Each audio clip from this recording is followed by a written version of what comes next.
Mikki Williden, all the way from New Zealand. Thanks for joining us. Oh, pleasure to be here, Brad. It's nice to see you. Yes, I'm glad to connect again. We did another interview for your show. Maybe you should plug it right now and then continue blabbing about what you're into there with your wonderful offering and the deep education you've had and how we can help people with some dietary concerns especially as we age. Awesome, Brad. So, yeah, podcast, Wikipedia, find it on all your favorite platforms and speak to experts in their fields of health, fitness, nutrition. And of course, that's how you and I connected, Brad, because one of the people I was immediately interested to talk to was you, given your wealth of experience and knowledge in that whole kind of arena. And just really fortunate to have, connected with a bunch of people who are like-minded, into health, into wellness, and into optimizing, I suppose, their lifestyle for the for health span. And so, yeah, that's the podcast. I'm a registered nutritionist and senior lecturer here in Auckland, New Zealand, and also co-host over on Fitter Radio for any triathletes who, enjoy kind of spending time on the wind trainer, listening to podcasts. It's another one. I don't think you can get a cooler name than Wikipedia. That is right up there at the top of the rankings. So with your extensive nutritional training, I'm assuming, like in New Zealand, similar to America, that some of that is mainstream programming that might fly wildly in the face of what you've come to learn on your own as you explore the progressive health and the ancestral health scene.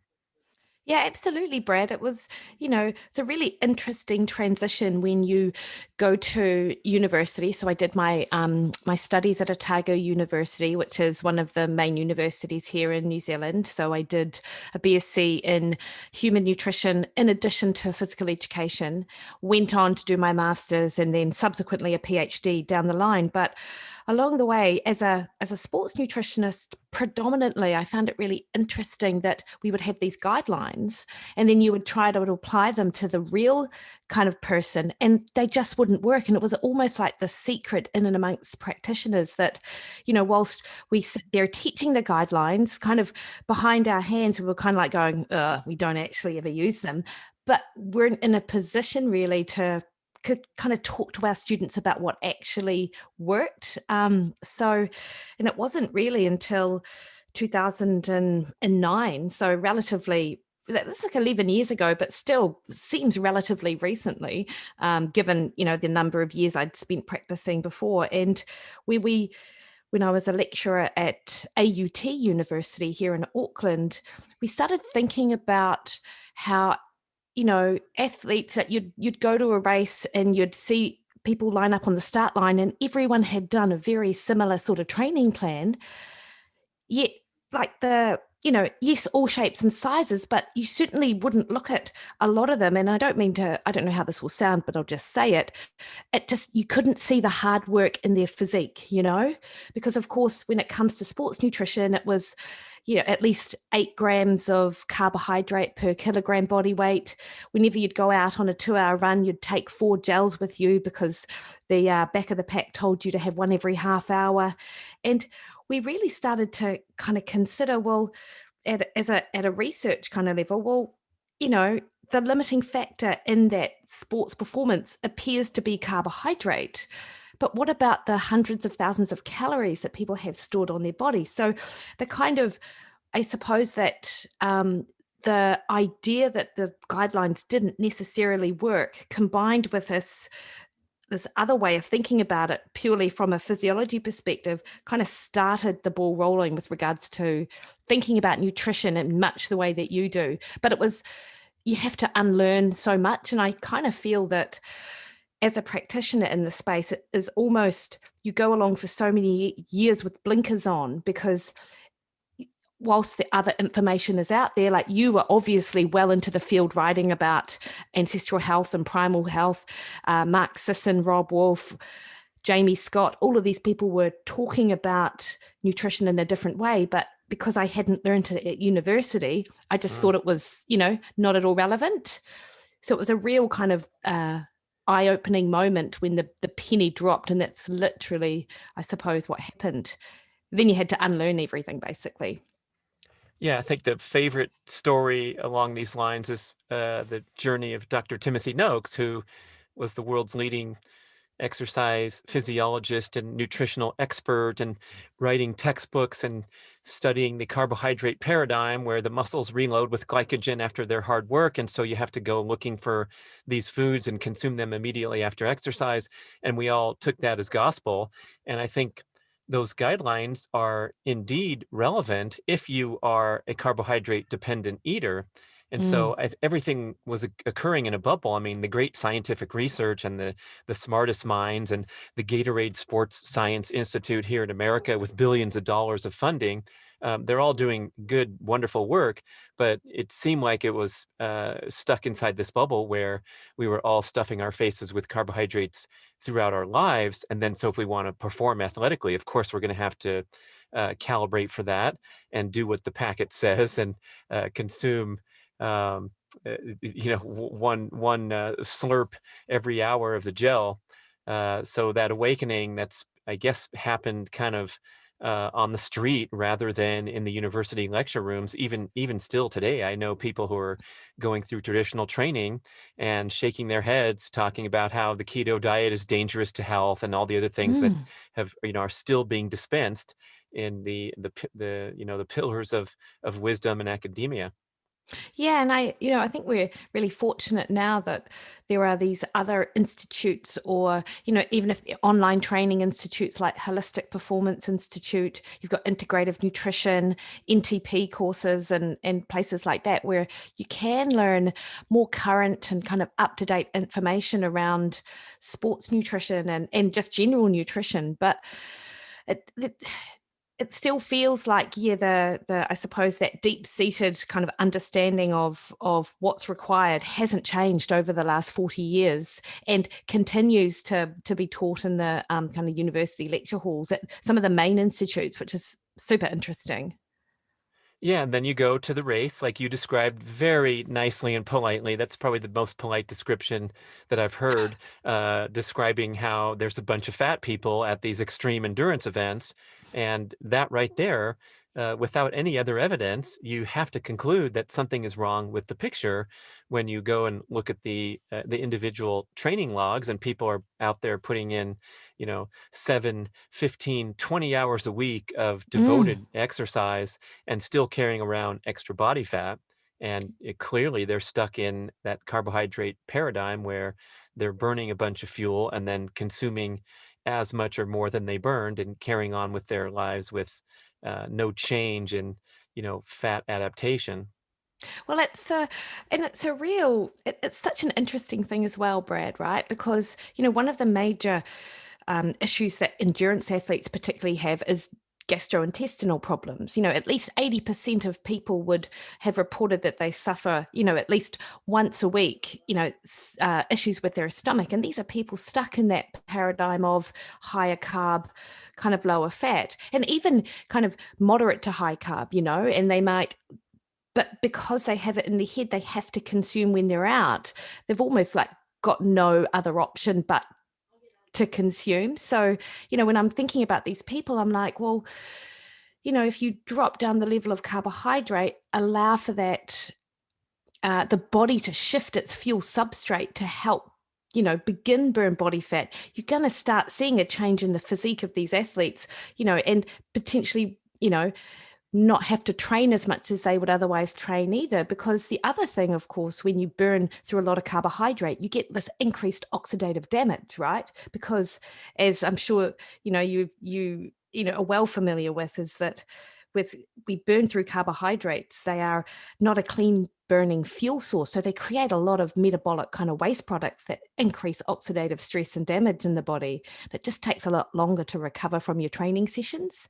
So, having that conversation with athletes that, what, if you lower down the carbohydrate in your diet, sure, it might take a little while to start feeling as fit as what you would have otherwise, because of course we do have that adaptation process that occurs.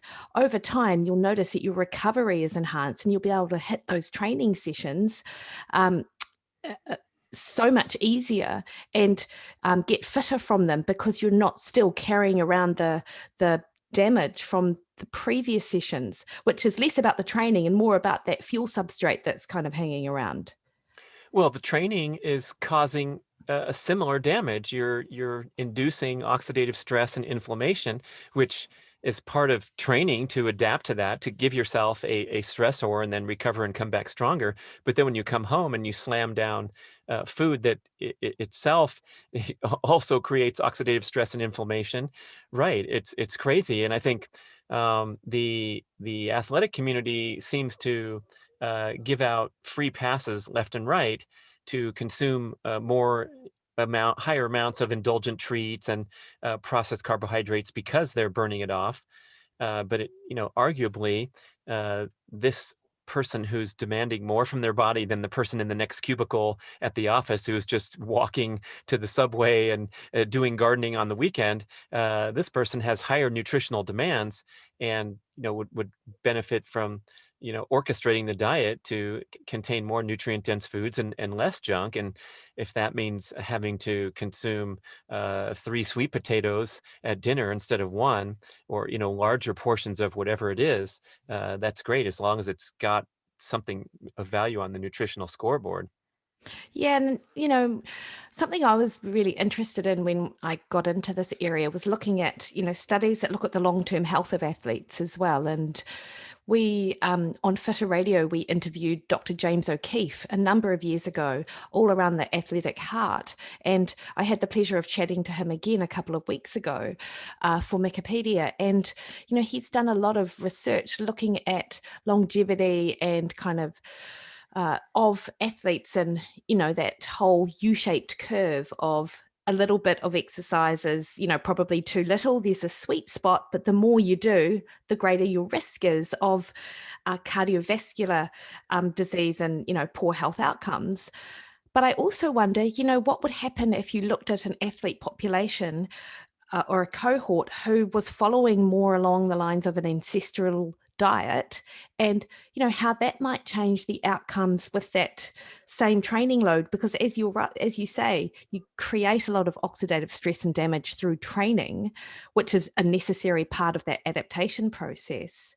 But then on top of that, when you've got that oxidative damage from the traditional athlete diet, that is probably in part contributing to some of these negative health outcomes that we're seeing. But it would be, I just think it's an interesting conversation to kind of explore, if you did follow an ancestral approach, how would that J curve differ? Wow, I've never thought about that. That's a great point because we're making this assumption. If you're running 30 miles a week as a long distance runner, this can be uh, challenging to your cardiovascular health and whatnot. But I, I think you have to go hand in hand with what the people are eating. And there Mm, is a way to do it right. I think that's what the book Primal Endurance is all about is, we presented this book, Mark Sisson and I, saying, look, if you insist on doing these crazy events, the Ironman and the marathon and the ultra marathons, and we can talk like that because we've both been there and done those things. If you insist upon doing this, knowing that it's antithetical to health on the baseline, that humans aren't really meant to, to perform in this manner, except for, once in a while, we're capable of great endurance feats, but most people training for long distance events are doing it day after day after day. But if you insist on doing it, I think the pace that you're training at and the diet is key. And we've spent a lot of time discussing how important it is to moderate your pace so that you're burning mostly fat. And then if you were to turn around and go consume mostly fat, oh my gosh, you could be a picture of health while you were pursuing fitness goals, which is not always the case. In fact, it's usually not the case. And that's what that mm, bell curve you describe. I think the listener, even if you haven't seen the graph, you can envision what Dr. O'Keefe was talking about. He has a great TED talk called Run for Your Life, but not too far and at a slow yeah, pace. And yeah. I was shocked to learn what he contends to be the point where you can achieve maximum aerobic benefits because it's incredibly low. It was like 2.5 hours a week at a Mm. really slow, comfortable jogging pace, and you max out, you get an A plus on your cardiovascular health. And anything beyond that, you start to tempt these risk factors that we know so much about, especially when you talk about the extreme athletes that have been doing this for years and years, and they come up with frying their electrical circuitry in their hearts and getting AFib and all these disease states from Mm. extreme stuff. But boy, to realize that you can max out your cardiovascular health so easily, and then it's like, well, then what? What do I do with the rest of these weekly miles? I And know. if you're going slow enough, I think it can all be a plus in the health category. You know, people take the summers here in the Sierra Nevada and they walk the John Muir Trail or the Pacific Crest Trail. John Muir Trail is like 200 and something miles, and a Oh, lot of people wow. might take a month and be out there on the trail. And I think when you come down off the trail after a month of, hiking at whatever gentle pace, and you're covering 8 miles a day, and you're camping out, and you're seeing the stars and nature and sun, you're going to come back as a healthier person. Unlike the average, training pattern of a month of someone preparing for an Ironman distance race, they're just right on that red line of suppressed immune function, hormone dysregulation, and all those things. Yeah, totally. And I've got to say, I was a bit devastated by the low number that was presented in that in that graph, because as an endurance athlete, I feel like I gain a lot of my own kind of mental health benefits from getting out and doing the miles, and like I absolutely love it. And so to kind of discover that it's not, you're necessarily more that you're not really benefiting your health, but that you could be doing a disservice to it. Yeah, it's again Well, another hard pill to swallow. yeah, it's important that you brought up that mental health aspect. And I have, lifelong friends of mine, my running buddies that I grew up with, and a couple of them, like Dr. Stephen Carberry, still active, and he'll go take a vacation and run 100 miles in a single week, even though he's in his Amazing. mid 50s, but he's enjoying the sightseeing of a new area and tackling these trails, and he absolutely loves it. He runs at a comfortable pace. Same with my other buddy, Stephen Deitch, who is, still a national class racer at age 56, running half marathons and 124 here and there. And you hear these race reports like, oh my gosh, that's extraordinary. And they get so much value from it. And I think also we're talking about the most genetically adapted folks are the ones who love their endurance pursuits so much. Yeah. And I'm referencing myself, where I used to crash and burn a lot when I was trying to compete on the tri circuit, because I was going against guys who seemingly had way more adaptability to extreme training regimens. And I'd be, crashed out for the entire weekend just watching videos and sitting at home while they were pounding on more and more and more miles. So I think Mm. there's a selection process for the people that really love it.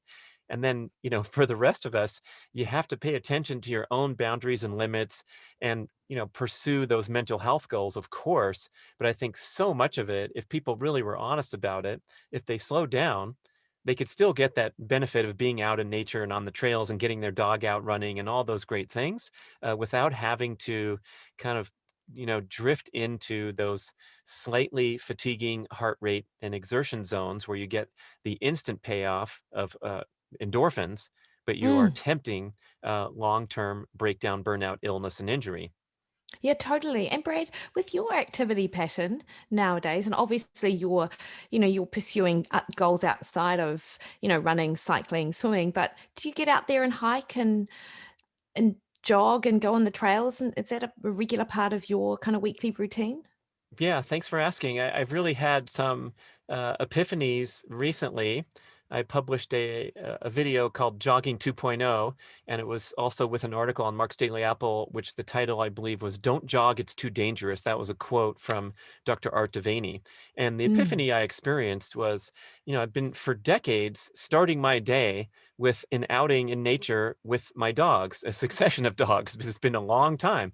And I think it's so wonderful as a dog owner that you owe it to the animal to get it out, even if it's beyond you don't feel like it one day. It's part of my routine, no matter what. Even if it's raining or I'm overtrained, yeah, I'm tired, I'm busy. You have to get the animal out into nature, or else, don't bother owning the animal. So Mm. yes, the daily cardio has been part of my my scene for so long.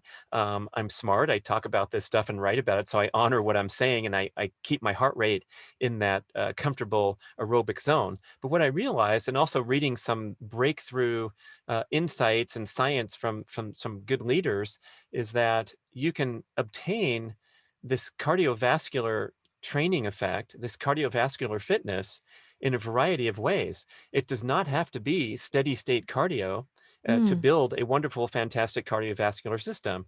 Dr. Doug McGuff has a really short video on YouTube called There's No Such Thing as Cardio. And then there's a long one that's an hour-long presentation. Oh, I forgot the person's name. I send it around all the time, but he's talking in detail about how when you go to the gym and you get out of your car and you walk up the stairs and you go through the sets of machines at the gym, your heart rate is well above resting heart rate the entire time as soon as you leave your car, even Mm. during the 2 minutes of recovery where you're sitting there on the bench, checking your text messages, and then going back to the squat rack to do more. And so this variation in heart rate from a range of, let's say, double your resting heart rate up to perhaps your anaerobic levels, if you're doing something that's really difficult that lasts for 10 or 20 seconds, you come back with an amazing cardiovascular fitness benefit. And so really the only reason to engage in this steady state cardio for miles and miles is if you have performance goals. And Mm. even then, we know that most people do it to such an extreme that they compromise their performance.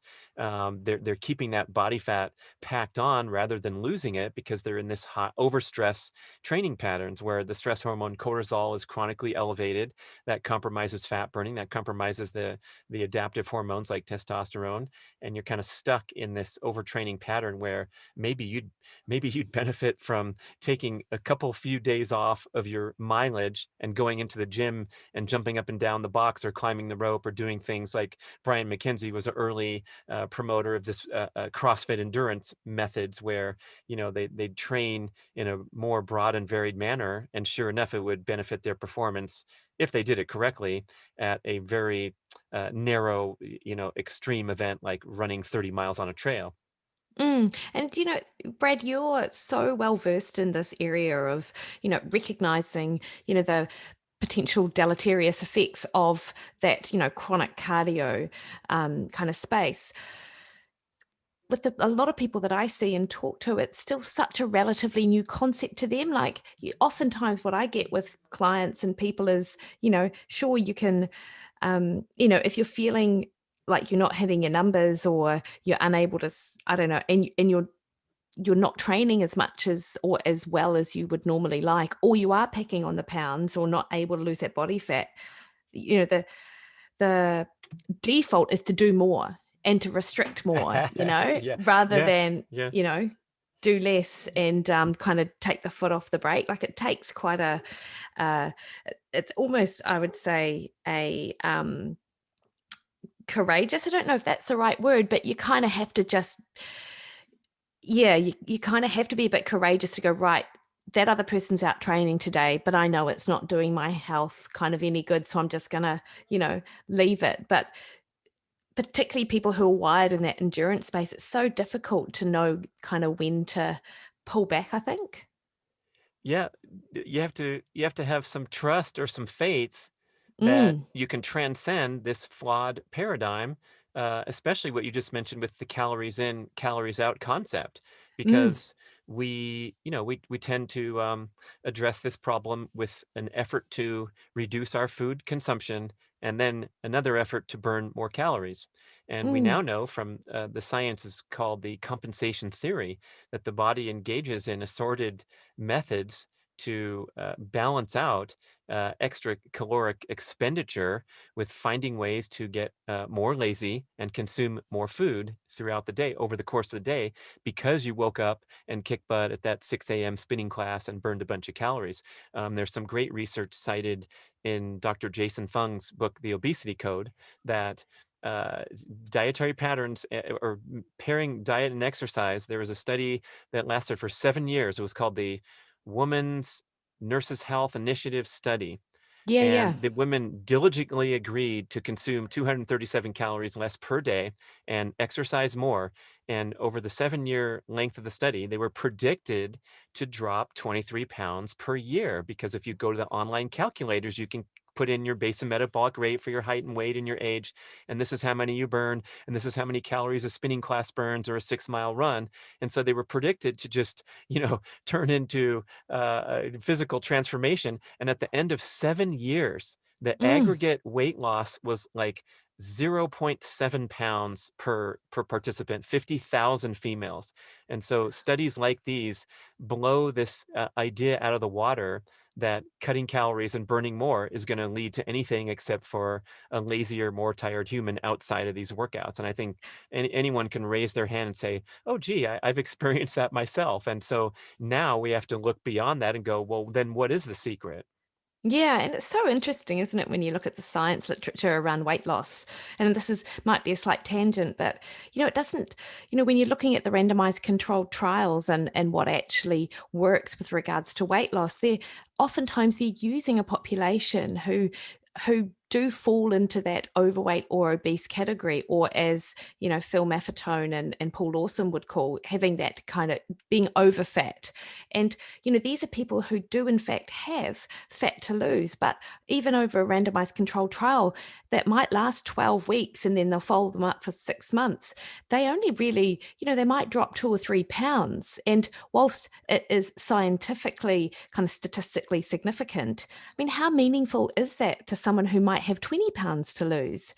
And so there's the whole space around kind of weight loss and what it takes to improve your body composition is in that science kind of arena is just throws a lot of questions out to what's kind of really practical and meaningful to people when you're working with actual people on a one-on-one basis day to day, right? Instead of fake people in some study where they say goodbye after 12 weeks and go back to their real life, working with actual people. Yeah, I guess we Yeah. should transition into some of the diet concepts since you're living and breathing this stuff every day. And what can the listener, the interested party do if they've been checking a lot of good boxes and putting in the time and energy to work out, but still wishing to drop excess body fat and also minimize that oxidative stress and inflammation that comes from pounding the gels and the cubes and the blocks and the sugary drinks. Yeah. Well, I guess one of the first things I like to look at, Brad, is making sure you know where your baseline nutrient markers are sitting. So, if possible, and I know right now in these COVID times, blood tests might not be as available as they are if you're in a country that isn't necessarily impacted as much by COVID. But one of the things with being able to lose body fat is just making sure you've got those raw materials available that you need to help with those metabolic processes in the body. So you've got a good level of B12 and folate that help support energy metabolism, that your thyroid markers are in an optimal range, that your iron panel and your ferritin is again at an optimal range, which helps support your body's ability to drop body fat. So I always recommend first and foremost that we get an idea of kind of where those baseline markers are at. And if someone's feeling pretty good, despite the fact that they want to drop a few pounds, then that can just serve as quite a good baseline. So if down the line things aren't feeling so good, they might look back at where their markers were and go and do another test and go, well, there's a difference here. So maybe at that baseline level, that's where my optimum is. So I'll help support and bring up my level to that level. So obviously through supplements, because it's very difficult to do it just via diet alone. But I suppose that's where I kind of quite like to start. And then, I know you talk a lot about, the importance of protein. And from an endurance athlete perspective, that's where a lot of endurance athletes fall down, because they are predominantly focusing on ensuring they've got adequate carbohydrate for recovery, for fueling. Or if they're a keto type athlete, and this is again, and I'm sure like a common mistake is that they just drop the protein too low.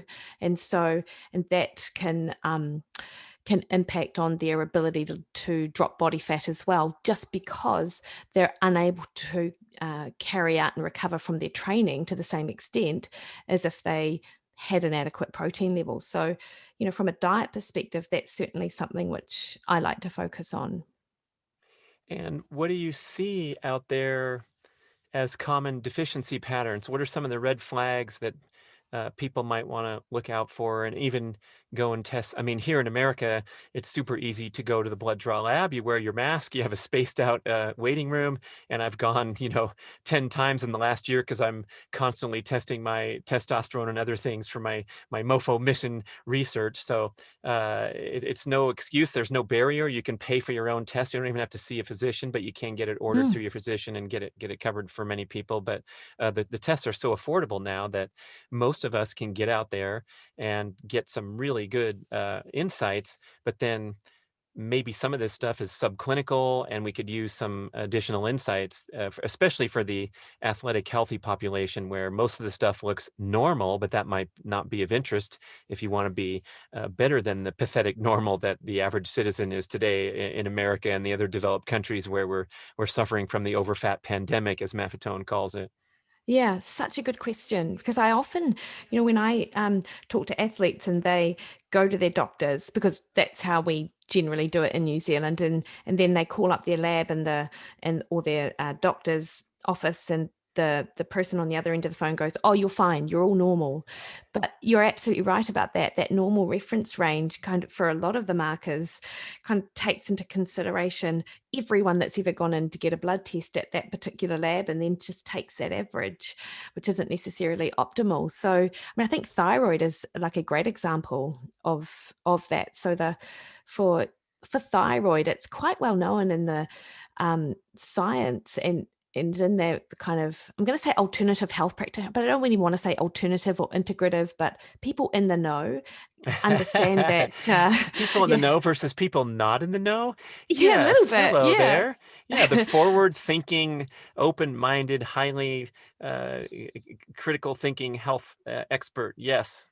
Yes, the people who kind of stay up to the play, like, so thyroid stimulating hormone has, a reference range of between zero point 0.3 to 4. Now, this hormone is responsible in the body for telling your brain to increase the production of something called T4, which is often known as our inactive thyroid hormone. And then that's converted to T3, which is our active thyroid hormone, is responsible for a host of things in the body, including energy metabolism and feeling good, XYZ. Um, and that TSH interval, though, it's so wide, and it was originally developed including people with suboptimal thyroid function in it. So it's, and I'm sure this is not news to your listeners, but just to remind the listeners that, generally speaking, a thyroid interval, TSH interval of between kind of 1 to 2.5 is considered optimal. Yet in your kind of doctor's lab, anything up to, say, 4 might be considered normal, and they won't move on any of those other kind of markers. So that's a good one. So the higher number is a bit of a concern. Higher number is a concern because anything above 2.5 indicates that your thyroid thinks that it need, or your brain's thinking, oh, there's not enough T4 hormone, so I'm going to have to start pushing out more TSH to signal to the brain. But I mean, that's quite a complex, like, what's actually occurring. It could be any number of things as to why that's the case. But if someone's feeling, that beginning, or if someone is unable to drop body fat, feeling a bit cold, not being able to sleep properly, these are just like 3 examples, not recovering well from their training, then that those could all be signs that your thyroid is in that kind of suboptimal range. So at first getting TSH measured, but also getting T4 and T3. Whereas here in New Zealand, and because you guys are able to go and get whatever tests you like, you're in a different position. But in New Zealand, you really have to kind of convince your doctor to go beyond just getting TSH measured, because they're like, well, if TSH is above 4, then we'll go have a look at T4. But other than that, I'm not going to move, it, they're not going to move on it, which it is frustrating as a practitioner, I suppose. Oh, sure. I mean, it's really nice to see the explosion of internet-based blood testing where you can pick and choose and take, be an advocate for your own health. So if someone is feeling kind of those sluggish collective symptoms, what are ways that a functional practitioner, health healing oriented practitioner would want the individual to correct that through diet, through stress management? Are there any hot Yeah. tips to get your thyroid going? Yeah, that's a great question, Brad. So, if your TSH is out of range from that optimal, but even if T4 and T3 look normal, you'd want to measure your thyroid antibodies, because if they are raised, and different practitioners kind of have varying views on this, but if they are elevated, then that does suggests that there's some autoimmune component to your thyroid issue, which, as we know, a lot of autoimmune responses can be driven by that stress. So, from a diet perspective, if it is an autoimmune kind of approach, we look at the removal of dairy, of gluten, potentially nightshade vegetables, which are your potato, eggplant, tomato, chili, capsicum. We're starting to drift toward a carnivore experiment to see if that Yeah. thyroid and those symptoms can kick back into gear. And I know I tend toward feeling cold and easily getting cold, especially moving to a colder climate in Lake Tahoe. Mm, And I can cite times where dietary optimization has improved some of that those tired, sluggish feelings and trending toward cold and all those things.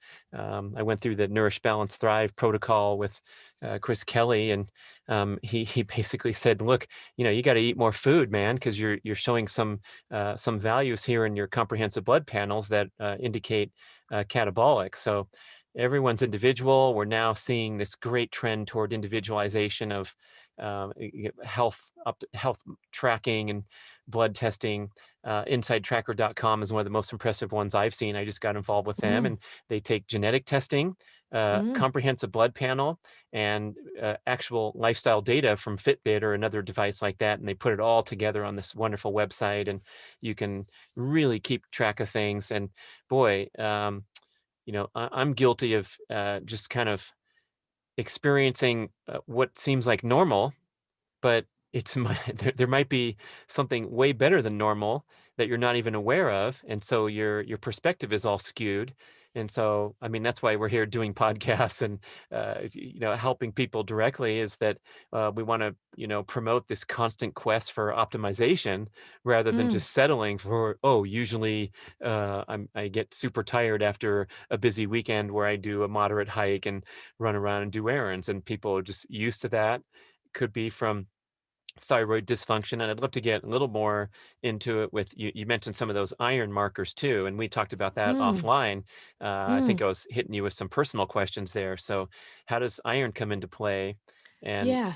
tying it back to fat reduction as well as just optimization, peak performance, better delivery of red blood cells to the working muscles, all that important stuff that iron's part of.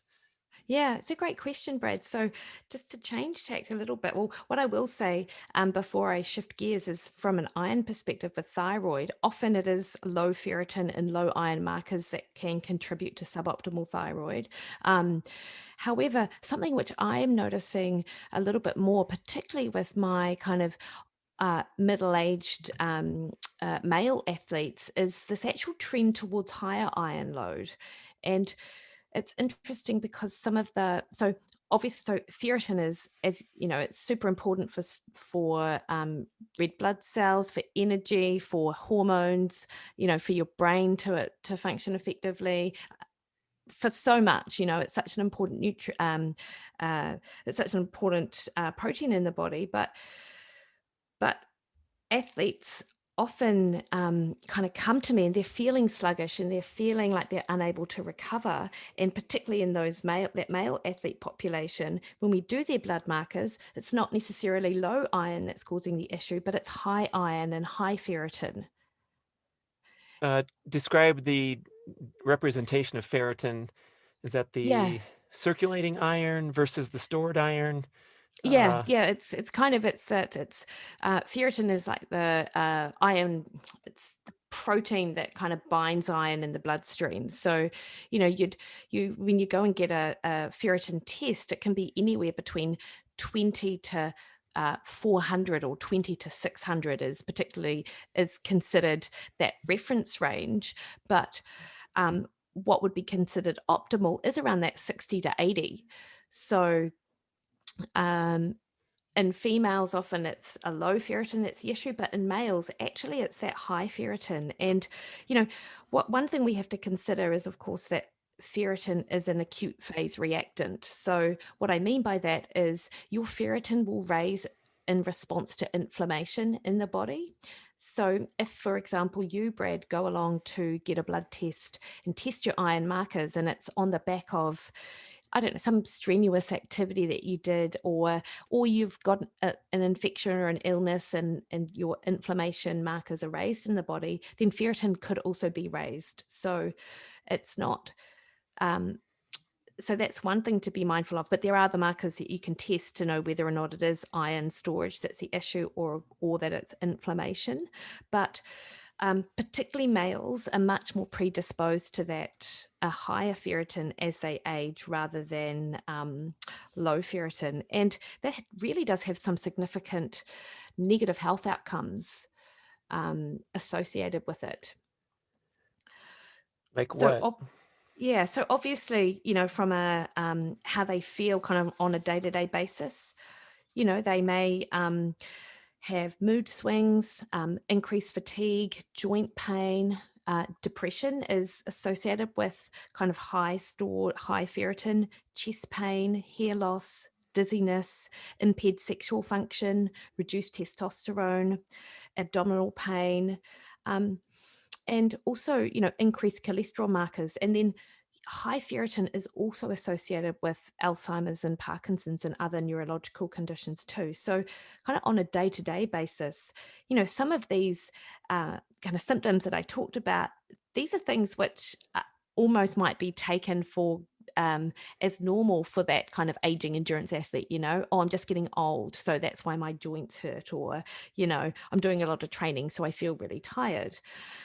But it can be something else kind of underlying that might be causing it. And so these are those kind of quite salient things. But over the long term, the significant kind of health issues, um, kind of liver cirrhosis.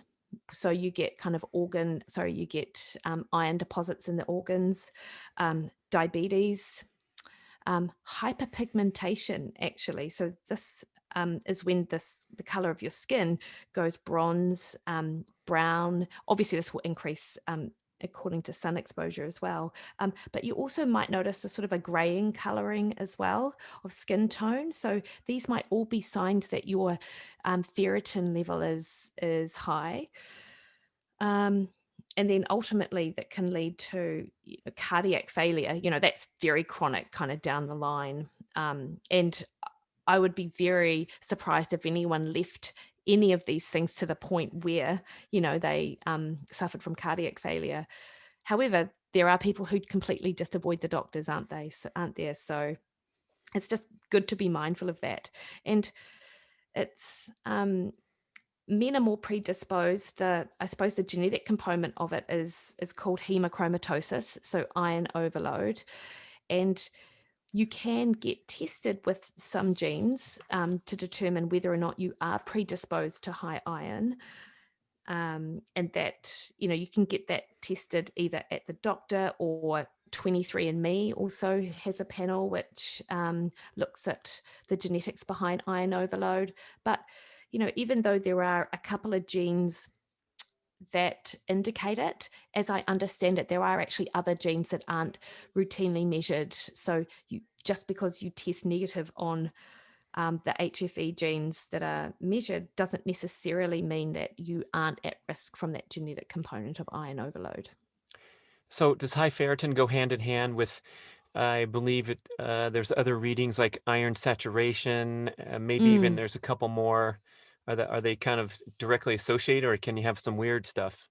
Yeah, no, that's a great question. So, when you're looking at testing iron, if your ferritin is high, as I indicated earlier, but your iron saturation is above 40%, then that's when your doctor would kind of look a little bit more into sort of what's going on and whether or not it is an iron overload kind of issue.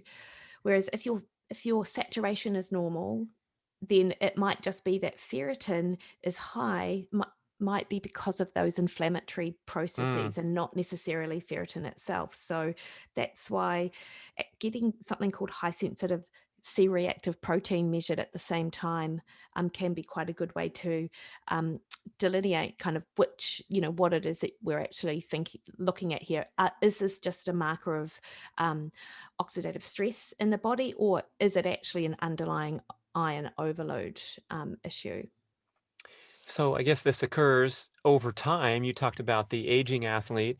I know females are at much less risk. They're at risk of low iron due to Mm, menstruation, and I think I always thought the running population, the high impact sports, you're making you're shedding some iron when you're traumatizing the muscles, and yeah, so that lowers your risk too. But as I told you over email, over the last several years, I've come up a few times with a sky high iron reading, and I immediately went and donated blood as my strategy. But yeah, I suppose I was accumulating that for whatever reasons outside of genetic predispositions, but just time and dietary yeah. patterns using the cast iron skillet. What? Yeah, yeah. Those things, a high iron intake without getting rid of it for sure. Um, Although, if you look at kind of clinically speaking, it would take a lot. Like, someone might have I don't think you could say that just because you have like a high red meat intake that you're going to therefore be that your iron is going to reach some of those really damaging levels. It is generally more of I guess a predisposition to storing iron rather than just that someone is now eating red meat 7 times a week, so therefore they're going to be in a position where they have to where they are at risk of some of these issues that are experienced with ferritin. So it is more of I'd say it's more of a genetic, but it is still quite common. I don't know. Maybe there's another piece of the puzzle that people that we're not familiar with yet as to why it is increasingly more common. Good, something to watch out for. And what about some diet strategies to optimize male hormone function, female hormone function as we age? Yeah, great. So if you are in that position of a higher ferritin level and you're unable to, get it down, then I mean, you mentioned blood donation, so that's not a dietary strategy, but that's certainly one strategy. And if someone is unable to donate blood because they were in Britain during the mad cow disease, or something like that, then a medical phlebotomy just to kind of get rid of blood. Costs a bit of money, but it's worth it, obviously. Um, from a diet perspective, looking at combining your meals so you're able to reduce the absorption of iron that you eat. So it doesn't necessarily mean that you have to give up. I mean, I would definitely reduce down red meat consumption and liver consumption because it is so rich in iron. Also, mussels and oysters. I don't know how many people would sit down to a dozen oysters at dinner, but maybe those lucky ones amongst us do. Probably avoid that whilst you're trying to get your iron kind of back under control because they're very high in bioavailable iron. But also, alongside meals, having a calcium supplement, 300 milligrams, to help bind the iron and Mm. reduce its absorption, including phytate. So this is obviously going to be moving away from a carnivore approach because phytate you only see really in beans, legumes, some vegetables. So something like that, in addition to meals, would help bind the iron. But of course, you do want to ensure that you've got adequate zinc, because something that binds iron is also going to bind zinc. So it's just making sure that you are familiar with kind of all pieces of that kind of, I suppose, puzzle. But outside of that, turmeric has been found to reduce iron absorption. And doing some HIIT training, actually. So getting out and doing that short, sharp exercise, that'll raise something called hepcidin. And hepcidin is an enzyme in the gut which will bind iron and reduce its absorption. So using that as a tool to help reduce that iron absorption, um, 2 to 3 times a week, I would say, would be another really good strategy. And I'm sure that lots of your listeners probably do that type of short, sharp, good for you type exercise without overdoing it as well. So that would be another strategy. And coffee and tea, the polyphenols and the tannins reduce iron absorption. So, someone who is low iron, you always say, do not consume Mm. your foods, your meals with coffee and tea, whereas the opposite is true with someone who is struggling with high ferritin. Interesting. Sounds like it's highly individualized. I mean, I'm talking a lot about my fascination with a carnivore-ish style dietary pattern. I'm not strict, but I'm definitely drifting in that direction for the nutritional benefits. But Mm. then here I am with a blood test suggesting that I'm getting plenty of iron, probably too much at times. And so I would be on like a personal quest to steer the corner, but maybe the next person would have a completely different uh, point of view and dietary strategies. Yeah, but I also think someone like you, Brad, like because a lot of the uh, things like turmeric, the HIIT training, stuff like that, and the calcium supplement, they might be options for someone like you who really does thrive on a diet that Mm. contains good sources of or good amounts of animal protein. And I wouldn't suggest that.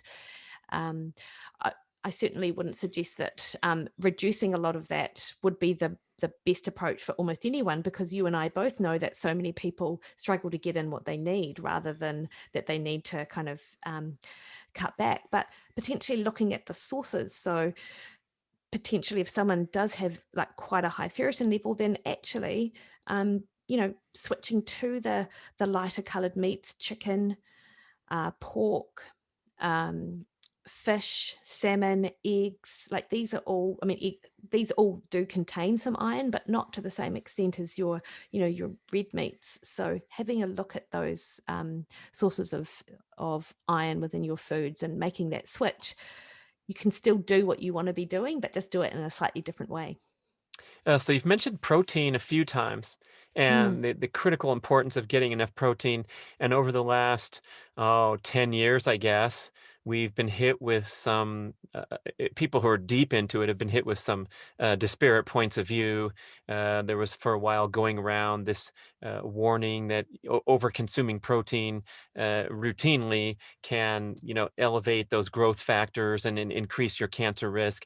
It now seems like some of that commentary was based on the average sedentary human who's stuffing their face with too much food in general, including protein, and not doing anything to boost health in other ways. And now it seems like those warnings have been toned down.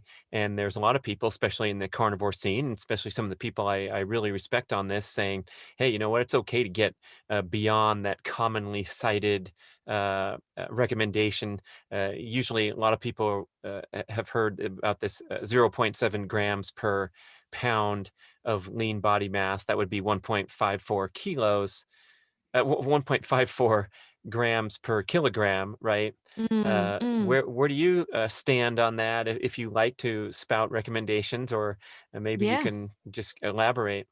Yeah, this is like one of my favorite topics, actually, because and you'll know this as well, I'm sure, that when people talk about oh, protein, everyone eats too much protein, they're usually actually in reference to that zero 0.8 grams per kg body weight. So very low protein, which is what is in the recommended dietary intake or recommended dietary allowance. That's kind of that minimum threshold with which to survive. But everyone looks at it as this kind of maximum with which we should hit. But if you Right. follow The anyone, recommendations uh, are for survival, basic, yeah, but yeah. And it's dispensed as a recommendation. It's crazy, right? And I was looking at something the other day. A nutritionist wrote here in New Zealand, and she put up a table of the recommended protein. It was 46 grams for a female, from the age of 19 to 54. And I was like, you've got to be kidding me that a nutritionist is telling someone this. Like, it takes no time at all to go to search up Stu Phillips, Don Layman, Jose Antonio, like these, like experts in the protein nutrition field, to know that that is so unreasonably low, really. So when I talk to people, like my recommendations are generally at the low end of the scale would be say 1.8, probably 1.6 to 1.8, depending on who it is I'm talking to. But most of the time, it's at least 2 grams per kilogram of ideal body weight, if not more. And there have been studies such as Jose Antonio's study looking at, the long-term consumption of protein up to 4.4 grams per kg body weight, which would be very difficult to get That's in. 2 grams per pound. So someone like Mm, me weighing at 165, that's eating 330 grams in a day, which would be, you know, 8 eggs, 3 steaks, some good servings of fish. That's a lot. I yeah, mean, for by yeah. comparison, a scoop in a typical protein supplement, I think usually the scoops are 20-gram scoops. So Yeah. that would be 15 of those scoops, if nothing else. Yeah, a lot of protein. Yeah. And I think you can hit that satiety point pretty easily where you're not gonna routinely overconsume protein because unlike potato chips, you can get pretty full after you've consumed 2 steaks and 6 eggs. Yeah, for sure. And studies like that one that I mentioned, like, have time and again found no detrimental impact of consuming that much protein. And I'm certainly not standing here saying we should all consume those super high levels of protein, but I get such a good illustration that protein is, a higher protein diet shouldn't be feared. And I know that there's that rhetoric out there, particularly in this plant-based Mm-hmm. kind of space, that we all need to be reducing it. But when you hit protein numbers that help support hormone regulation, appetite regulation, help with blood sugar stabilization, brain function, muscle mass retention, bone density, all of these things, then that is optimal for health. And some of these things that we've talked about with oxidative damage, metabolic damage of a high carbohydrate load, like, these aren't an issue when you are able to consume a protein load which is up around kind of the amounts that we were talking about. So I'm a So big you fan. said 2.0 or higher in kilos, and so for the English system listener, that would be around a gram per pound, and it's Yeah. certainly not unreasonable, and may give you a boost in energy to the extent that you can work out more and feel more energetic throughout the day. I'm pulling this great soundbite from my interview with Rob Wolf, where he said, if you want to live longer, lift more weights and eat more protein. Yeah. And of course, those go hand in hand. And I think the people who are feeling slightly depleted, and I'd probably put myself in that category at times over the years, where, Mm. again, my normal was that I could handle this many workouts a week, and then I'd get too tired and I'd have to lay around all day if I did something really difficult. But maybe there was some dietary optimization that could have, popped me back up from a hard training session 24 hours later instead of 48 hours. I don't doubt it, Brad, because I know when I started really focusing on my protein intake, and subsequently I got my clients to really focus on it. Like, I had a hamstring tendinopathy, just completely disappeared. Clients with Achilles issues, and another person, I'm just thinking off the top of my head, they had some like hip related issues. Once they started having, like, these are female clients, like up around that 2 grams per kg body weight, a lot of these issues have resolved because you've got those amino acids as raw materials to help the rebuild and and to help support that muscle mass. Whereas prior to that, their protein load was probably too low, and therefore, those amino acids aren't being used the way that they should be. So yeah, I'm definitely a fan. And if you look at the literature, like Stu Phillips suggests that if we're looking at muscle protein synthesis, which is how we always think about protein, like how do we optimize muscle protein synthesis, it is at that 1.6 grams per kg body weight. So he says, there's no need really for muscle protein synthesis to go beyond that. But he then goes on to say, but a higher protein load can help with these other things which I mentioned regarding appetite, blood sugar regulation, and a lot of practitioners say the same thing. So that's definitely the thing I focus on most with endurance athletes. Well, for fat loss too, to bring the conversation back in a circle, there's a reason these high protein diets work. They're highly satiating. They keep you away from high carbohydrate intake, which would be opposite, stimulating more appetite. Yeah. And boy, it's a pretty good trick if you're constantly feeling well nourished and satisfied from great meals, and you're kicking into accelerated fat burning. That's a pretty big winner. Absolutely. And one of my colleagues and friends down here, Jamie Scott, worked with a top level runner. And, Jamie's ancestrally minded, and he was the guy that really kind of got me started in this whole area of the ancestral kind of diet approach. And they looked at protein and carbohydrate in this runner's diet. And he was doing some high end kind of efforts and unable to recover, and they started by adding in additional carbohydrate to an already moderate protein load, and it just didn't work for him. He started getting bloating, and he would just felt that lethargy of that kind of post carb coma and things like that. So instead, they dropped the carbohydrate down, they pushed the protein up, and suddenly he was, firing on all cylinders. And I don't know if you've heard of Cynthia Montaloni. Oh, YouTube viewers can see the cover of her book that you just put up there, Fast over titled 40. Fast Over 40. This woman is amazing, Brad. You must speak to her on your show. She is a carnivore athlete. She's a USA 400-meter champion at the Olympics as part of the relay team for over 40. Plus, I believe in the single event as well. She lives on Maui. Her whole premise is eat meat, basically, and I think your listeners would absolutely love um, hearing what Cynthia had to say. And she's just a beautiful human being. So I would highly recommend her book. And it's very much in line with, that sprinting. She's all for sprinting and strength work, and is totally against chronic cardio. Mikki, this has been some great stuff. I guess before we go, I did ask you about the sex hormones and the connection there to diet, and I think the protein discussion probably leads right in that direction. But if there's anything else to comment on Yeah. that's on your mind and with your clients, I'd love to hear. Yeah, sure. So I suppose with regards to sex hormones, cholesterol makes up the raw material of the production of the stress hormones. And so if you're not consuming adequate amounts of dietary cholesterol, then you can, that's only going to result in that lower production. In addition to, if you do have a higher stress component, be it oxidative stress that's occurring through diet or just through training, then that is also going to deplete your sex hormones. So, everything that we've talked about, Brad, optimizes your body's hormone production. And, the old approach of high carb, high training, high stress is pretty much what tanks sex hormones. So, yeah, I don't know, eat meat. Pretty simple. Yeah, Good pretty stuff. simple. Check out Yeah, check out our Carnivore Scores chart that's out and about now that ranks the most nutritious foods on Earth.